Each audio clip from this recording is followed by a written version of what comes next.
Vocabulary तो most important portion है। आप डजंट मैटर CSS दे रहे हो, GRE दे रहे हो, MCAT, ECAT, VCAT।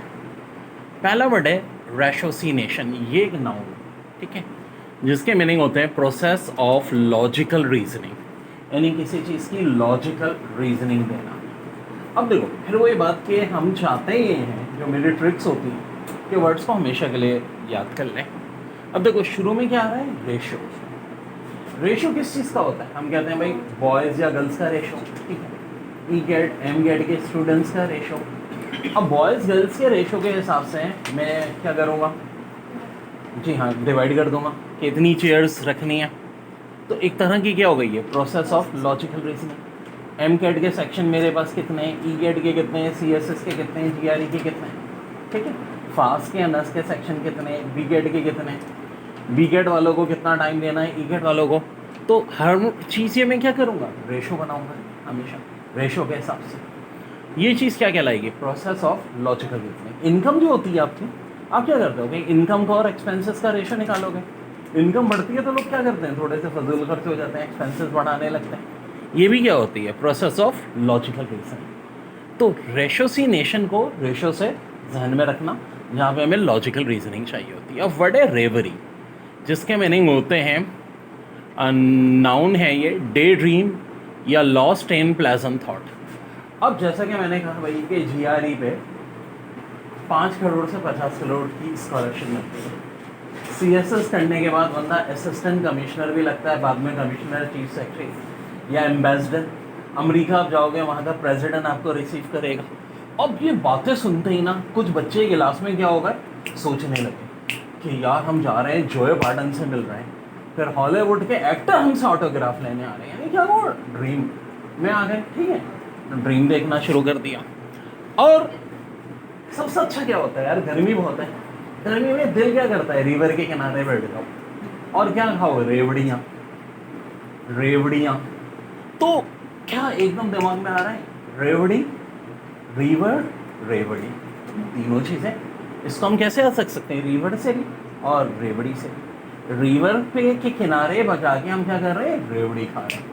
अब पता चला ये सोच रहा है बच्चा, सर अमीन ने पूछ लिया बेटा मैंने क्या करा है, अब सर वो तो मैं क्या कर रहा था, मैं रेवड़ी कर रहा था, रिवर के किनारे जाके रेवड़ी खा रहा था।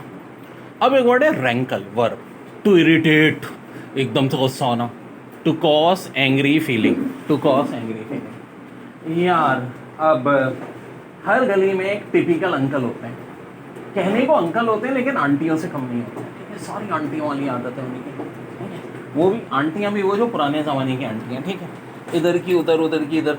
दूसरा कोई भी काम कर रहा है, एक तुम क्या कर रहे हो, इस वाली बेकरी से क्यों ले रहे हो, उससे क्यों नहीं ले रहे, अच्छा सेकेंड ईयर पढ़ते हो, लाल रंग की शर्ट पहन के क्यों जा रहे हो, पिंक रंग की शर्ट, वो अजीब सा ना, वो आपको क्या कर देंगे, इरिटेट कर देंगे, एंग्री फीलिंग आने लगेगी। तो रैंकल को हम कैसे रख सकते हैं, अंकल, या आर से जा सके रास्कल अंकल, ठीक है, बड़े छछोरे अंकल हैं, ठीक है, अल्लाह माफ़ करे, पाँव खबरों में लेकिन हरकतों से बाज नहीं आते हैं ना, पिंच करते हैं, दूसरे को क्या करते हैं, रैंकल होने पे मजबूर कर देते हैं, ठीक है, बड़े डैश अंकल। अब एक कैप्रिशियस, कैप्री कौन है भाई आप में से, हाँ भाई कोई बुरी बात नहीं है, लेकिन क्या होता है पता नहीं होता, अचानक मूड का, कभी भी उनका मूड कुछ हो जाता है, ठीक है, लोगों को डर लगता है, कभी अच्छा मूड होता है तो एकदम बड़ा ख़राब हो जाएगा, ख़राब होते होते बड़ा अच्छा हो जाएगा, ठीक है, हर स्टार की भाई होती हैं मामले, ठीक है।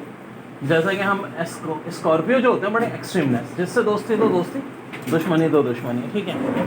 तो ये कैप्रिकॉर्न वाले। अच्छा एक और, भेड़ के बच्चा जो होता है उसकी स्पेलिंग भी इसी वर्ड से मिलती जुलती है, और भेड़ का बच्चा भी क्या होता है, बड़ा कैप्राइज होता है, यानी कि गिवन सडन बिहेवियर चेंज, अचानक बिहेवियर चेंज हो जाता है।